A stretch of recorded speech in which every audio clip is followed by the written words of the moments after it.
ਸਾਰੇ ਭੈਣ ਭਰਾਵਾਂ ਨੂੰ ਜੈ ਮਸੀਹ ਦੀ। ਅੱਜ ਦੇ ਦਿਨ ਦੇ ਵਚਨ ਦਾ ਮਨਨ ਕਰਨ ਤੋਂ ਪਹਿਲਾਂ ਅਸੀਂ ਪ੍ਰਾਰਥਨਾ ਵਿੱਚ ਜਾਵਾਂਗੇ। ਪ੍ਰਭੂ ਸਾਨੂੰ ਉਸ ਦੀ ਦਿਨ ਦੀ ਮਹਿਮਾ ਦੇ ਵਿੱਚ ਅੱਗੇ ਵਧਣ ਦੇ ਲਈ ਆਪਣਾ ਬਲ ਦੇਵੇ, ਤਾਂ ਕਿ ਉਸ ਦੀ ਵਡਿਆਈ ਅਤੇ ਉਸ ਦੀ ਉਸਤਤ ਹੋ ਸਕੇ। ਉਹ ਪਰਮੇਸ਼ਰ ਹੈ, ਉਹ ਰਾਜਾ ਹੈ, ਉਹ ਮਹਾਰਾਜਾ ਹੈ, ਉਹ ਹਰ ਇੱਕ ਵਸਤ ਦਾ ਕਰਤਾ ਹੈ। ਉਹ ਸਾਨੂੰ ਚਾਹੁੰਦਾ ਹੈ ਕਿ ਅਸੀਂ ਉਸ ਦੀ ਵਡਿਆਈ ਦੇ ਲਈ ਉਸ ਦੇ ਨੇੜੇ ਆਈਏ ਅਤੇ ਉਸ ਦੇ ਪ੍ਰਤੀਬਿੰਬ ਨੂੰ, ਜਿਹੜਾ ਉਸ ਦੇ ਪੁੱਤਰ ਪ੍ਰਭੂ ਯਿਸੂ ਮਸੀਹ ਦੇ ਵਿੱਚ ਪ੍ਰਗਟ ਹੁੰਦਾ ਹੈ, ਉਸ ਨੂੰ ਵੇਖ ਕੇ ਉਸ ਦੇ ਨਾਮ ਦੀ ਹਮਦ ਸਨਾ ਕਰ ਸਕੀਏ। ਪਰਮੇਸ਼ਰ ਸਾਨੂੰ ਆਪਣੀ ਮਹਿਮਾ ਦੇ ਤੇਜ ਵਿੱਚ ਪ੍ਰਗਟ ਕਰਨਾ ਚਾਹੁੰਦਾ ਹੈ ਅਤੇ ਸਾਨੂੰ ਉਸ ਵਿੱਚ ਲਿਜਾਣਾ ਚਾਹੁੰਦਾ ਹੈ। ਬਸ਼ਰਤ ਇਹ ਹੈ ਕਿ ਅਸੀਂ ਉਸ ਵਚਨ ਦੇ ਨਾਲ ਜਿਹੜਾ ਉਸਨੇ ਸਾਨੂੰ ਦਿੱਤਾ ਹੈ, ਉਸ ਦੀ ਪਾਲਣਾ ਕਰਦੇ ਹੋਏ ਉਸ ਦੇ ਵਿੱਚ ਪਾਏ ਜਾਈਏ। ਪਰਮੇਸ਼ਰ ਸਾਨੂੰ ਇਸ ਤਰ੍ਹਾਂ ਕਰਨ ਦੇ ਲਈ, ਸਿੱਖਣ ਦੇ ਲਈ ਅਤੇ ਬੁੱਧ ਅਤੇ ਗਿਆਨ ਦੇ ਵਿੱਚ ਮਗਰੂਰ ਹੋਣ ਦੇ ਲਈ ਸਾਡੀ ਮਦਦ ਕਰੇ, ਜਿਸ ਦੇ ਨਾਲ ਉਸ ਦਾ ਨਾਮ ਉੱਚਾ ਹੋਵੇ। ਇਹ ਬੇਨਤੀ ਮਸੀਹ ਯਿਸੂ ਦੇ ਪਵਿੱਤਰ ਤੇ ਸਮਰਥੀ ਨਾਮ ਵਿੱਚ ਮੰਗਦੇ ਹਾਂ, ਆਮੀਨ। ਪਿਆਰੇ ਅਜ਼ੀਜ਼, ਅੱਜ ਦੇ ਦਿਨ ਦਾ ਜੋ ਮਨਨ ਦਾ ਮੈਂ ਭਾਗ ਲਿਆ ਹੈ, ਉਹ ਰਸੂਲਾਂ ਦੇ ਕਰਤੱਵ 7 ਅਧਿਆਏ ਉਸ ਦੀ 55 ਆਇਤ ਦੇ ਵਿੱਚੋਂ ਲਿਆ ਹੈ, ਜਿਸ ਦੇ ਬਾਰੇ ਬਾਈਬਲ ਸਾਨੂੰ ਸਤਿਫਨਾਸ ਦੇ ਜੀਵਨ ਦੇ ਬਾਰੇ ਦੱਸਦੀ ਹੈ। ਇਹ ਜੋ ਜੀਵਨ ਸੀ, ਇਹ ਪਰਮੇਸ਼ਰ ਵੱਲੋਂ ਚੁਣਿਆ ਹੋਇਆ ਉਹ ਜੀਵਨ ਸੀ, ਜਿਹੜਾ ਉਸ ਦੀ ਮਹਿਮਾ ਨੂੰ ਸਾਡੇ ਜੀਵਨ ਦੇ ਵਿੱਚ ਪ੍ਰਗਟ ਕਰਦਾ ਹੈ। ਮੈਂ ਇਸ ਵਚਨ ਨੂੰ ਜਿਹੜਾ ਮੰਨਣ ਦੇ ਲਈ ਲਿਆ ਹੈ, ਮੈਂ ਆਪ ਦੇ ਨਾਲ ਰੂਬਰੂ ਪੜ੍ਹਨ ਜਾ ਰਿਹਾ ਹਾਂ। ਇੱਥੇ ਲਿਖਿਆ ਹੈ, ਪਰ ਉਹਨੇ ਪਵਿੱਤਰ ਆਤਮਾ ਨਾਲ ਭਰਪੂਰ ਹੋ ਕੇ ਆਕਾਸ਼ ਦੀ ਵੱਲ ਨਜ਼ਰ ਲਾਈ ਹੋਈ ਪਰਮੇਸ਼ਰ ਦੇ ਤੇਜ ਅਤੇ ਯਿਸੂ ਨੂੰ ਪਰਮੇਸ਼ਰ ਦੇ ਸੱਜੇ ਹੱਥ ਖੜਾ ਵੇਖਿਆ। ਇਸ ਦਾ ਜੋ ਮੈਂ ਵਿਸ਼ਾ ਲਿਆ ਹੈ, ਪਰਮੇਸ਼ਰ ਦੇ ਤੇਜ ਨੂੰ ਵੇਖਣਾ ਤੇ ਪ੍ਰਗਟ ਹੋਣਾ। ਇੱਥੇ ਅਸੀਂ ਇਹ ਵੇਖਦੇ ਹਾਂ ਕਿ ਇਹ ਰੂਪਾਂਤਰ, ਇਹ ਮਹਿਮਾ ਅਜਿਹੇ ਮਨੁੱਖ ਵਿੱਚ ਦਿਸਦੀ ਹੈ ਜੋ ਸੇਵਕ ਹੋਣ ਦੇ ਲਈ ਬੁਲਾਇਆ ਗਿਆ ਸੀ। ਅਜਿਹੇ ਜੀਵਨ ਦੀ ਸੇਵਾ ਦੇ ਅੰਤ ਵਿੱਚ ਇਸਤੀਫਾਨ ਦੇ ਕਿੱਸੇ ਵਿੱਚ ਬਹੁਤ ਥੋੜੀ ਜੀਵਨ ਕਥਾ ਅਤੇ ਸੇਵਾ ਹੈ। ਇਹ ਮਹਿਮਾ ਆਉਂਦੀ ਹੈ ਅਤੇ ਇਹ ਵੀ ਯਾਦ ਰੱਖੋ ਕਿ ਉਹ ਸੇਵਾ ਸ਼ੁਰੂਆਤ ਵਿੱਚ ਬਹੁਤ ਸਾਦੀ ਸੀ। ਇਸ ਕਾਰਨ ਇਸਤੀਫਾਨ ਦੀ ਸ਼ਖਸੀਅਤ ਜਾਂ ਉਸ ਦੇ ਇਤਿਹਾਸ ਨੇ ਇਹਨਾਂ ਲੋਕਾਂ ਨੂੰ ਇੰਨਾ ਕ੍ਰੋਧਵਾਨ ਨਹੀਂ ਕੀਤਾ ਸੀ, ਪਰ ਹੁਣ ਨਵੇਂ ਤਰੀਕੇ ਨਾਲ ਇਸ ਨੂੰ ਪ੍ਰਗਟ ਕਰਦਿਆਂ ਹੋਇਆ ਪਰਮੇਸ਼ਰ ਦੀ ਸਮਰੱਥ ਨੇ ਉਹਨਾਂ ਨੂੰ ਭੈਭੀਤ ਕੀਤਾ ਸੀ। ਉਸ ਦੇ ਚਿਹਰੇ ਤੋਂ ਕਿਰਨਾਂ ਨਿਕਲ ਰਹੀਆਂ ਸਨ। ਸਾਡੀ ਕਲਪਨਾ ਦੇ ਇਹ ਬਿਲਕੁਲ ਉਲਟ ਹੈ। ਜਦ ਬੇਇੱਜ਼ਤੀ ਦੇ ਬਦਲੇ ਖੁਸ਼ਾਮਦ ਕੀਤੀ ਜਾਂਦੀ ਹੈ, ਤਦ ਲੋਕਾਂ ਦਾ ਮੂੰਹ ਚਮਕਦਾ ਹੈ। ਲੋਕਾਂ ਨੇ ਜੋ ਵੇਖਿਆ ਉਹ ਪ੍ਰਾਕਿਰਤਿਕ ਦੇ ਵਿਰੁੱਧ ਸੀ। ਉਹ ਤੇਜ ਪਰਮੇਸ਼ਰ ਨੂੰ ਵਡਿਆਉਣਾ ਚਾਹੁੰਦਾ ਹੈ, ਉਹ ਸੀ। ਇਸ ਦਾ ਅਰਥ ਇਹ ਹੈ ਕਿ ਕੁਝ ਅਜਿਹਾ ਸੀ ਜਿਸ ਨੂੰ ਉਹ ਸਮਝ ਨਹੀਂ ਸਕਦੇ ਸਨ। ਫਿਰ ਵੀ ਉਹਨਾਂ ਨੂੰ ਨਿਆਂ ਦੀ ਸਜ਼ਾ ਦੇ ਹੇਠ ਲਿਆਉਣ ਦਾ ਅਸਰ ਉਹਨਾਂ ਦੇ ਵਿੱਚ ਸੀ। ਇਸ ਲਈ ਉਹ ਸੜ ਗਏ ਅਤੇ ਉਸ ਤੇ ਦੰਦ ਪੀਣ ਲੱਗੇ। ਰਸੂਲਾਂ ਦੇ ਕਰਤੱਵ 7 ਦਾ 34 ਵਿੱਚ ਅਸੀਂ ਪੜ੍ਹਦੇ ਹਾਂ। ਅਤੇ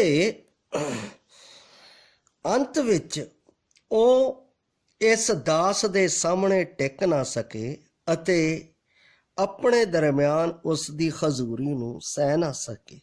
ਹੁਣ ਪਰਮੇਸ਼ਰ ਦੇ ਸੰਬੰਧ ਵਿੱਚ ਮਹਿਮਾ ਸੇਵਾ ਦੇ ਅੰਤ ਵਿੱਚ ਆਉਂਦੀ ਹੈ। ਸਾਡੇ ਜੀਵਨ ਵਿੱਚ ਕਈ ਅਦਭੁਤ ਅਨੁਭਵ ਹੋਏ ਹੋਣ ਅਤੇ ਅਦਭੁਤ ਤਰੀਕੇ ਨਾਲ ਪਰਮੇਸ਼ਰ ਨੂੰ ਕੰਮ ਕਰਦੇ ਹੋਏ ਵੇਖ ਕੇ ਅਜਿਹਾ ਕਹੀਏ ਕਿ ਇਹ ਪਰਮੇਸ਼ਰ ਦੀ ਮਹਿਮਾ ਹੈ, ਪਰ ਪਰਮੇਸ਼ਰ ਕਹਿੰਦਾ ਹੈ ਨਹੀਂ, ਅੱਗੇ ਹੋਰ ਵੀ ਚੰਗਾ ਸਮਾਂ ਹੈ, ਬਹੁਤ ਜ਼ਿਆਦਾ ਹੈ। ਮੂਸਾ ਦੇ ਅਨੁਭਵ ਤੋਂ ਇਹ ਸਪਸ਼ਟ ਹੁੰਦਾ ਹੈ ਜਦੋਂ ਮੈਂ ਉਸ ਦੇ ਜੀਵਨ ਦੇ ਉੱਤੇ ਧਿਆਨ ਕਰਦਾ ਹਾਂ। ਪਹਿਲਾਂ ਉਸਨੇ ਪ੍ਰਭੂ ਨੂੰ ਝਾੜੀ ਵਿੱਚ ਵੇਖਿਆ। ਕੂਚ 3 ਅਧਿਆਇ ਵਿੱਚ ਵੇਖਦੇ ਹਾਂ ਅਤੇ ਉਹ ਝਾੜੀ ਵੇਖਦਾ ਹੈ। ਉਹ ਝਾੜੀ ਵਲ ਰਹੀ ਹੈ ਪਰ ਸੜ ਨਹੀਂ ਰਹੀ। ਇਹ ਅਦਭੁਤ ਹੈ। ਜਦੋਂ ਅਸੀਂ ਪਰਮੇਸ਼ਰ ਦੇ ਵਚਨ ਦੇ ਵਿੱਚ ਹੁੰਦੇ ਹਾਂ ਤਾਂ ਪਰਮੇਸ਼ਰ ਦੇ ਵਚਨ ਦੀ ਅੱਗ ਸਾਡੇ ਵਿੱਚ ਬਲਦੀ ਹੈ, ਜਿਹੜੀ ਸਾਨੂੰ ਪਵਿੱਤਰਤਾ ਦੇ ਵਿੱਚ ਲੈ ਕੇ ਜਾਂਦੀ ਹੈ।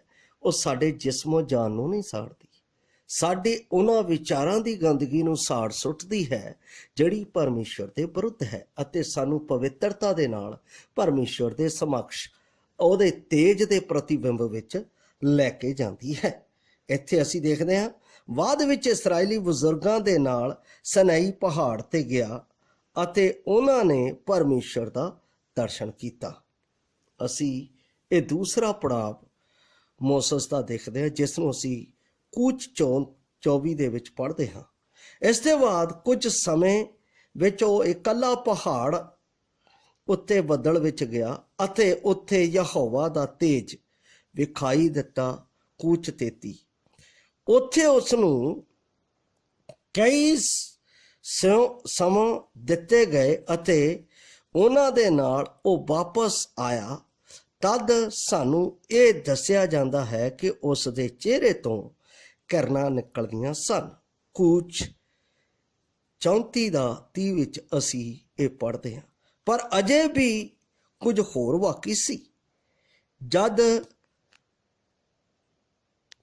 ਸੁਝਾਵਾਂ ਤੇ ਅਮਲ ਹੋਇਆ ਅਤੇ ਮਿਲਾਪ ਵਾਲਾ ਤੰਬੂ ਪਰਮੇਸ਼ਵਰ ਦੇ ਨਿਵਾਸ ਸਥਾਨ ਤੇ ਖੜਾ ਕੀਤਾ ਗਿਆ, ਤਦ ਲਿਖਿਆ ਹੈ ਕਿ ਯਹੋਵਾ ਦਾ ਤੇਜ ਨਿਵਾਸ ਸਥਾਨ ਨਾਲ ਭਰ ਗਿਆ। ਕੂਚ 40 ਇਹ ਤੇਜਵਾਨ ਸੰਪੂਰਨਤਾ ਹੈ ਅਤੇ ਉਹ ਪਰਮੇਸ਼ਵਰ ਦੀ ਮਨਸ਼ਾ ਨੂੰ ਪੂਰਾ ਕਰਨ ਦੇ ਸੰਬੰਧ ਵਿੱਚ ਹੈ। ਜਦ ਸੁਲੇਮਾਨ ਦੀ ਹੈਕਲ ਪੂਰੀ ਹੋਈ ਤਦ ਵੀ ਅਜਿਹਾ ਹੋਇਆ।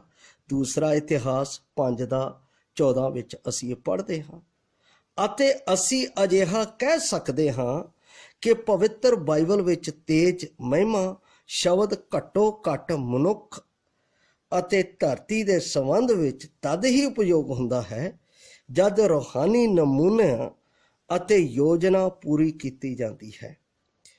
ਮਹਿਮਾ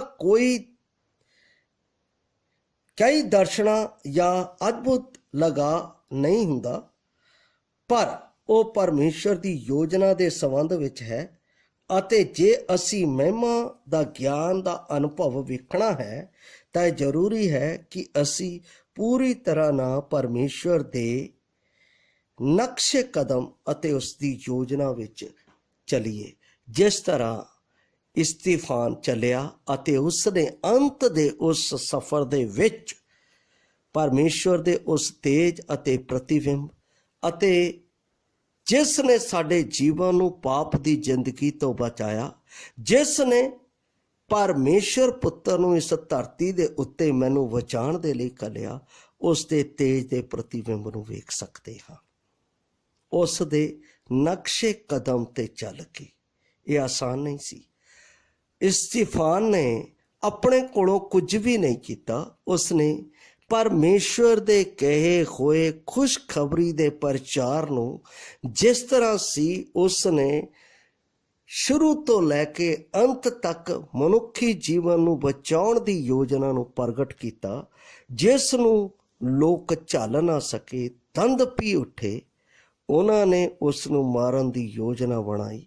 ਉਸ ਸਮੇਂ ਇਸਤੀਫਾਨ ਦੇ ਉੱਤੇ ਪਰਮੇਸ਼ਰ ਦਾ ਪ੍ਰਕਾਸ਼, ਪਰਮੇਸ਼ਰ ਦਾ ਪ੍ਰਤਾਪ, ਪਰਮੇਸ਼ਰ ਦੀ ਮਹਿਮਾ, ਪਰਮੇਸ਼ਰ ਦਾ ਤੇਜ ਉਸ ਦੇ ਉੱਤੇ ਪ੍ਰਗਟ ਹੋਇਆ, ਜਿਸ ਦੇ ਨਾਲ ਉਹ ਅੰਤ ਵਿੱਚ ਇਸ ਗੱਲ ਨੂੰ ਆਪਣੇ ਜੀਵਨ ਦੇ ਵਿੱਚ ਕਹਿ ਕੇ ਬੋਲਿਆ, ਹੇ ਪ੍ਰਭੂ, ਇਹ ਪਾਪ ਉਹਨਾਂ ਦੇ ਜਿੰਮੇ ਨਾ ਲਾ, ਕਿਉਂਕਿ ਪ੍ਰਭੂ ਦੇ ਪ੍ਰਤੀਬਿੰਬ, ਪ੍ਰਭੂ ਦਾ ਤੇਜ ਉਹਨਾਂ ਦੇ ਉੱਤੇ ਪ੍ਰਗਟ ਹੋਵੇ ਜਿਸ ਤਰ੍ਹਾਂ ਇਸਤੀਫਾਨ ਦੇ ਉੱਤੇ ਪ੍ਰਗਟ ਹੋਇਆ। ਕਹਿਣ ਦਾ ਅਰਥ ਇਹ ਹੈ ਕਿ ਮੈਂ ਬਚਿਆ ਤਾਂ ਤੁਸੀਂ ਵੀ ਬਚ ਜਾਓ, ਜਿਸ ਦੇ ਨਾਲ ਅਸੀਂ ਪਰਮੇਸ਼ਰ ਦਾ ਪ੍ਰਤਾਪ ਦੇਖ ਕੇ ਉਸ ਦੀ ਵਡਿਆਈ ਅਤੇ ਉਸ ਦੀ ਉਸਤਤ ਕਰ ਸਕੀਏ ਅਤੇ ਉਸ ਦਾ ਤੇਜ ਦਾ ਪ੍ਰਗਟ ਹੋਣਾ ਸਾਡੇ ਜੀਵਨ ਦੇ ਵਿੱਚ ਪਰਮੇਸ਼ਵਰ ਦੇ ਨਾਮ ਨੂੰ ਹੋਰ ਵੀ ਉੱਚਾ ਆਦਰ ਮਾਨ ਦੇਣਾ ਹੈ। ਪ੍ਰਭੂ ਸਾਨੂੰ ਇਸ ਵਚਨ ਦੇ ਨਾਲ ਬਰਕਤ ਦੇਵੇ, ਆਸ਼ੀਸ਼ ਦੇਵੇ ਔਰ ਉਸ ਦੇ ਵਿੱਚ ਅੱਗੇ ਵਧਣ ਦਾ ਫਲ ਬਖਸ਼ੇ। ਸਾਰਿਆਂ ਨੂੰ ਜੈ ਮਸੀਹ ਦੀ।